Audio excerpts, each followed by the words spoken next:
Alors, la correction de la fiche de révision 2, c'était à nouveau un sujet d'annale du bac. C'était l'eau oxygénée pour fabriquer une solution hydroalcoolique. Donc, très d'actualité depuis 2 années. Donc, on vous explique qu'on met de l'eau oxygénée dans les solutions hydroalcooliques et qu'il faut qu'elle ait au moins 3% en masse de peroxyde d'hydrogène.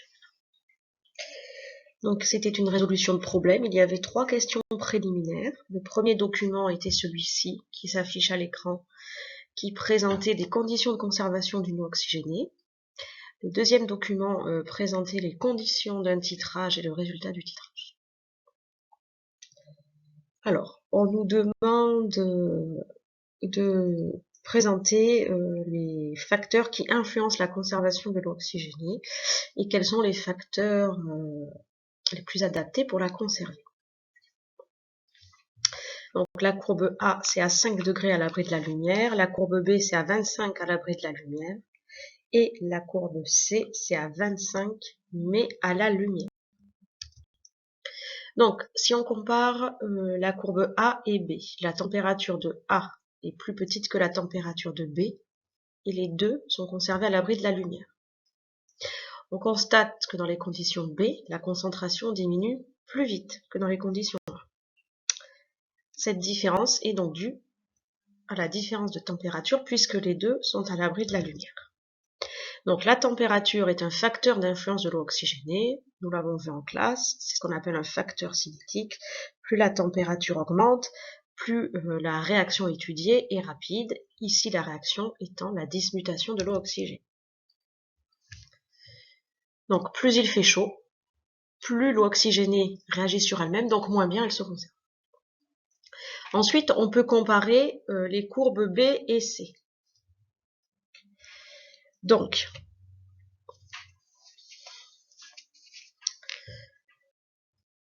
là, le facteur d'influence, c'est la lumière, car les deux sont conservés à 25 degrés. Mais dans le cas du B, c'est à l'abri de la lumière, et dans le cas du C, c'est à la lumière. On constate que pour la courbe C, la concentration diminue plus rapidement, donc cette différence est due à la lumière.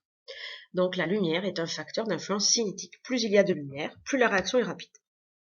Donc plus la réaction est rapide, plus la dismutation de l'eau oxygénée est rapide, donc plus l'eau oxygénée disparaît rapidement, donc forcément moins bien elle se conserve.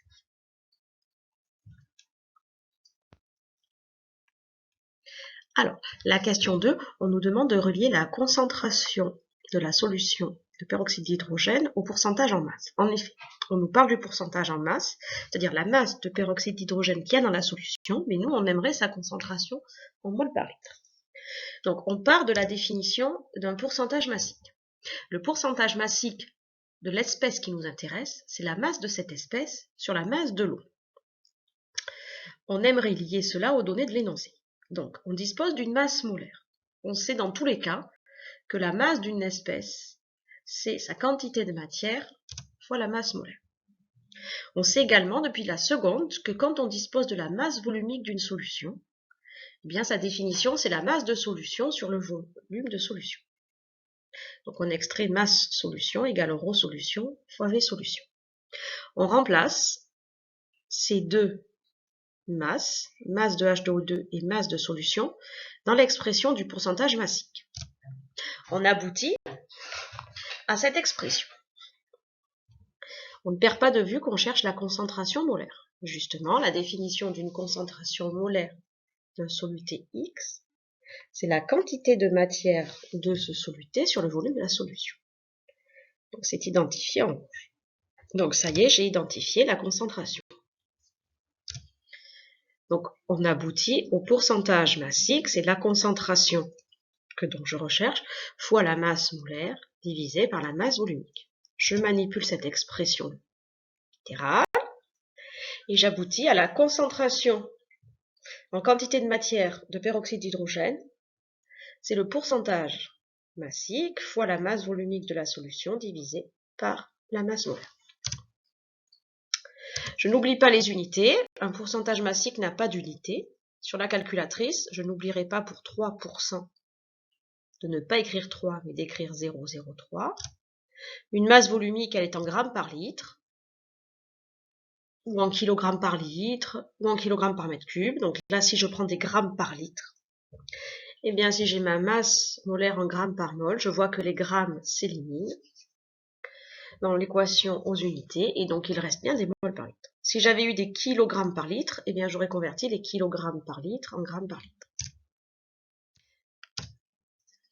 On effectue par la suite le calcul, et on retrouve 0,85 moles par litre, ce qui était demandé dans l'énoncé. Ensuite, on nous demandait de titrer l'eau oxygénée dans la... On nous demandait, pardon, pas de titrer, on nous demandait de déterminer la concentration massique de l'eau oxygénée dont on dispose dans notre armoire à pharmacie.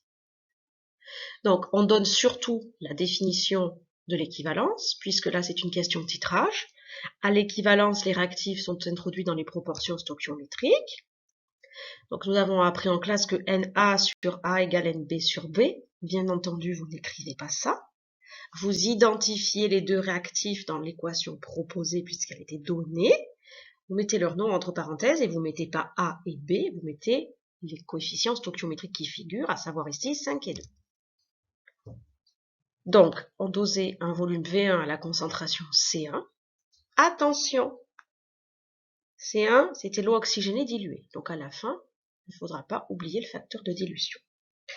Par une solution de permanganate de potassium de concentration C2, et on en avait versé un volume équivalent qui est donné dans l'énoncé. Manipulation de l'expression littérale nous fait aboutir à la concentration 1 égale 5,5 de C2VE sur V1. Je vous rappelle que dans cette formule, on peut laisser les volumes en millilitres, puisque si on effectue l'équation aux unités, les millilitres ou les litres s'éliminent. Et donc, nous retrouvons que la concentration, elle est de 4,5 fois 10 moins 2 mol par litre. Mais on n'oublie pas que la solution a été diluée 20 fois, puisqu'on en mettait 5 millilitres dans une fiole jaugée de 100 millilitres. Donc, la concentration de l'eau oxygénée dans l'armoire à pharmacie est de 0,89 mol par litre. Deux chiffres significatifs. Vous auriez très bien pu également utiliser, à la place de faire le facteur de dilution, C0 égale F fois C1, vous auriez pu faire CIVI égale CFV. Vous prenez ce qui est le plus simple. À mon avis, le plus simple reste le facteur de dilution, puisqu'on y a travaillé pas mal depuis septembre. La résolution du problème. On nous demandait de montrer que il restait un petit peu moins de 10 jours pour fabriquer la solution hydroalcoolique avec notre eau oxygénée de notre armoire en pharmacie. Donc, nous allons chercher comment procéder. Nous allons réutiliser les graphiques qui sont proposés. Alors, on va réfléchir, puisqu'il y a écrit qu'il faut une prise d'initiative. Nous allons dire qu'une armoire à pharmacie, c'est fermé. Donc, c'est dans l'obscurité. Et puis que dans la maison, il fait plus proche de 25 degrés, même si on est rarement chauffé à 25 l'hiver, que de 5 degrés. Donc, nous allons utiliser le graphique des conditions B.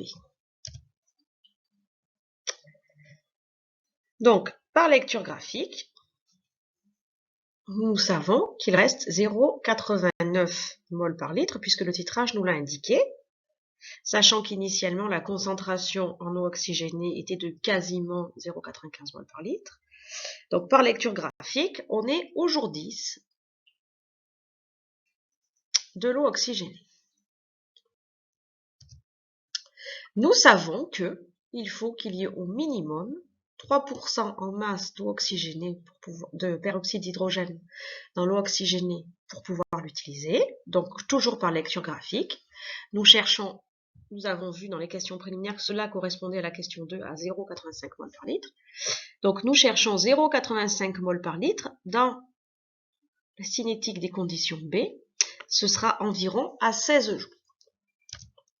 Donc, lorsque la concentration minimale est atteinte, à savoir 3%, la concentration en peroxyde d'hydrogène est de 0,85 mol par litre. Donc, il y a 16 moins 10, 6 jours pour pouvoir l'utiliser. Il reste bien moins de 10 jours pour utiliser cette solution.